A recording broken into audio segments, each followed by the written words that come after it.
হাসিনা ওয়াজেদ বৈধ প্রধানমন্ত্রী, এরা অবৈধ।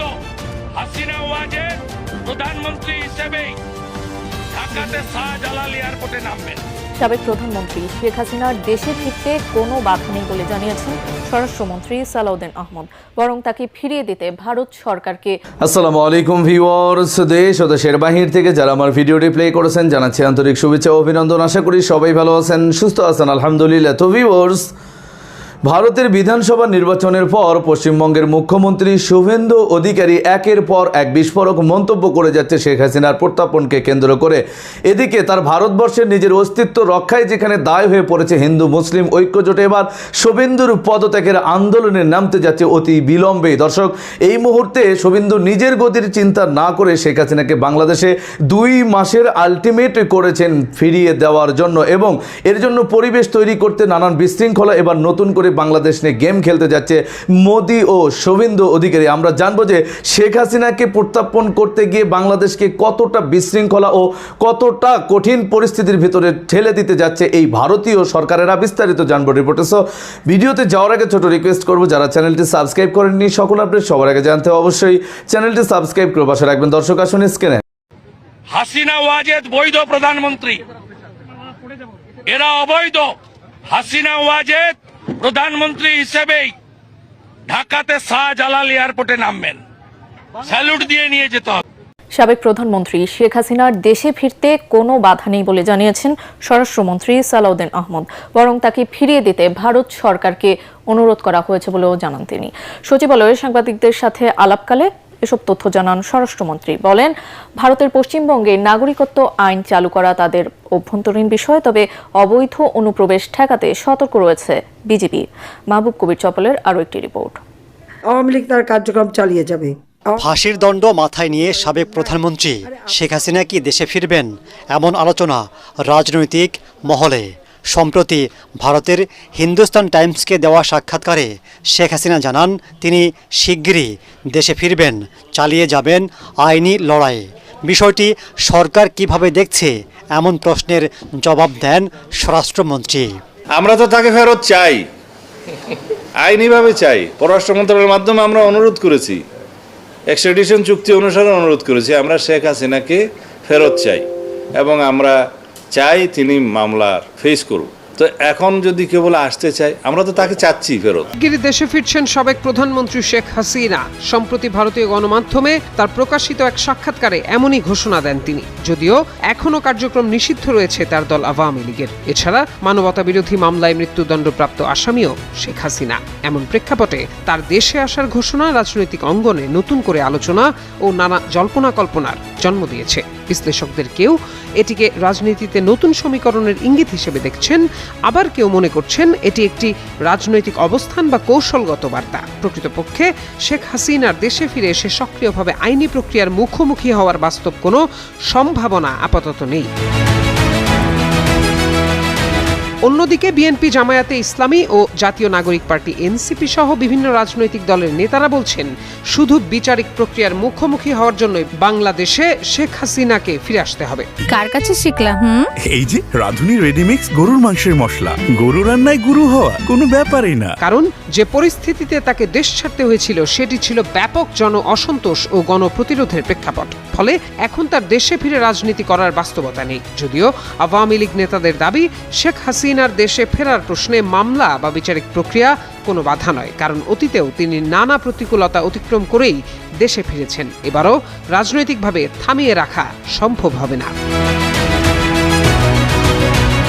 ঢাকা বিশ্ববিদ্যালয়ের রাষ্ট্রবিজ্ঞান বিভাগের অধ্যাপক ডক্টর মোহাম্মদ আইনুল ইসলাম বলেন, শেখ হাসিনার এই বক্তব্যের বিষয়টিকে দুভাবে ব্যাখ্যা করা যায়। প্রথমত, জুলাইয়ের গণ অভ্যুত্থানের সময়ে যে বৃহত্তর রাজনৈতিক ঐক্য গড়ে উঠেছিল এবং যার ফলে শেখ হাসিনাকে ক্ষমতা ছেড়ে দেশ ত্যাগ করতে হয়েছিল, সেই শক্তিগুলোর মধ্যে বর্তমানে কিছুটা অনৈক্য ও দূরত্ব দৃশ্যমান। বিএনপি, জামায়াত এবং এনসিপি সহ যেসব রাজনৈতিক শক্তি তখন একটি অভিন্ন অবস্থানে ছিল, তাদের মধ্যেই এখন মত পার্থক্য দেখা যাচ্ছে। এই পরিবর্তিত রাজনৈতিক বাস্তবতাকে সামনে রেখেই এসব বক্তব্য দেয়া হচ্ছে বলে ধারণা তার। বিএনপি চেয়ারম্যানের উপদেষ্টা অ্যাডভোকেট সৈয়দ মোয়াজ্জেম হোসেন আলাল বলেন, শেখ হাসিনা দীর্ঘদিন ধরেই অসংলগ্ন ও বিতর্কিত বক্তব্য দিয়ে আসছেন। দেশের রাজনৈতিক নেতা, বুদ্ধিজীবী কিংবা বিশিষ্ট ব্যক্তিদের মধ্যে এমন কাউকে খুঁজে পাওয়া কঠিন যিনি কখনো তার বক্তব্যের লক্ষ্যবস্তু হননি। তিনি মনে করেন ভারতেরই উচিত বন্দি বিনিময় চুক্তি মেনে তাকে বাংলাদেশে ফেরত পাঠানো। দেশের প্রধানমন্ত্রী শেখ হাসিনা আপনারা বহু প্রতীক্ষার অবসান ঘটিয়ে হয়তো মাস দুয়েকের মধ্যে উনি ফিরতে পারেন। আজকে এই খবর বলছি আমি একেবারে কনফার্ম হয়ে। তিনি একটি বিষয়ের ওপরে নিশ্চিত হবার জন্য, বিষয়টি আমার কাছে পরিষ্কার নয়, আগেই বলে দিচ্ছি, কনফার্ম হওয়ার জন্য তিনি একটু অপেক্ষা করছেন। তিনি বলেছেন যে যাই ঘটে যাক, আমার জীবনে যত দুর্যোগই আসুক না কেন, আমি দর্শক স্ক্রিনে আমরা সে সম্পর্কে বিস্তারিত জানলাম। এই বিষয়ে আপনাদের মতামত কমেন্টে জানাবেন। কেউ ভিডিওটি স্কিপ করবেন না। শেখ হাসিনা ফিরছে, এই আশাকেই কেন্দ্র করে বাংলাদেশের বিভিন্ন অঞ্চলে ছোট ছোট ঝটিকা মিছিল নিয়ে বের হয়েছিল ছাত্রলীগের কর্মীরা। পুলিশের ধাওয়া পাল্টা ধাওয়ায় কিন্তু তারা নিরবিচ্ছিন্ন হয়ে দৌড়ে পালিয়ে গিয়েছেন। তবে এই মুহূর্তে এই সমস্ত ঝটিকা মিছিলগুলো কি শুভেন্দুর নির্দেশেই হচ্ছে কিনা, বিস্তারিত জানবো রিপোর্টে। ভারত যে সত্যিকার অর্থেই আর কোনো ডেমোক্রেটিক রাষ্ট্র না, সেটা সুস্পষ্টভাবে প্রমাণিত হয়েছে এই ভারতীয় জনতা পার্টি। এতে আমরা we are shouting at almost everyone, like you know I mean, like a crying baby. কিন্তু সে ভারতের একজন এবং সে একজন হিন্দু। সে মানে এটা তুলে আনার পরে ভারত নিয়ে নড়ে চড়ে বসেছে সারা পৃথিবীর মিডিয়া এবং সারা পৃথিবীর মানে গভর্নমেন্টগুলো যারা ভারতের সাথে সম্পর্ক উন্নয়নে ব্যস্ত। আমেরিকান মিডিয়াও এটা ফলাও করে প্রচার করা শুরু করেছে। ককরোচ জনতা পার্টি কেন তৈরি হলো এটা, এবং এটা যে ভারতের বিশেষ করে মিডিয়া, আপনারা নিশ্চয়ই জেনেছেন যে সুইডেনে গেছিলেন ভারতের প্রধানমন্ত্রী, ওনাকে মানে যে মহিলা প্রশ্ন করেছিল যে আপনার মানে এই যে আপনি মানে মানে পৃথিবীর সবচেয়ে আপনার ফ্রিয়েস্ট মিডিয়ার সাথে কথা বলতে আপনার সমস্যা কোন জায়গায়, এই কথাটা বলেছিল। ককরোচ জনতা পার্টি, আমি বাংলাদেশের জনগণ যারা আছেন সবাইকে বলবো, আপনারা যারা এখন এখানে আছেন প্রায় 400 জন মানুষের মতো, 400 পিপল, ট্রাস্ট মি, এই 400 পিপল আপনারা যারা আছেন তাদেরকে আমি অনুরোধ করবো ককরোচ জনতা পার্টিকে সাপোর্ট করবেন। ককরোচ জনতা পার্টির প্রত্যেকটা প্ল্যাটফর্মে নিজেকে সংযুক্ত করবেন। ককরোচ জনতা পার্টি এটা কিন্তু ভারতের পার্টি নয়, এটা একটা গ্লোবাল মানে movement for all kinds of মানে জেনজি রাইট নাও, যারা ডেপ্রাইভড, যারা পলিটিক্যাল এস্টাবলিশমেন্ট, করাপ্টেড এস্টাবলিশমেন্ট, এবং এই ধরনের ধর্মীয় মানে ধর্মীয়ভাবে যারা মানে মানে আপনার বা একটা আইডিওলজিক্যালি ভাবে যারা মানে একটা দেশকে শোষণ করে লুটপাট করে নিয়ে যাচ্ছে। গত 2 দিন ধরে আপনারা শুনে আপনারা আজকে আশ্চর্য ঘটনা, আমি তো স্তব্ধ এবং বাকরুদ্ধ একটা ঘটনা দেখে। এই যে অ্যাসালামের ঘটনাটা, 21 টেলিভিশন, RTV এবং আমার দেশ, এই 3টা পত্রিকার বাহিরে কেউ ঠিক মতো এটা প্রচারই করে নাই। এটা আশ্চর্য ঘটনা। 8 billion euro, $10.5 billion, more than that, যেখানে জব্দ করেছে বাংলাদেশের টাকা, সেখানে যে ধরনের প্রচারণা মানে এটা নিয়ে হিউম্যান ক্রাই তৈরি করার কথা বিন্দু মাত্র নাই বাংলাদেশের মিডিয়াতে। আপনি দেখেন আমাদের মিডিয়া কোথায় গেছে।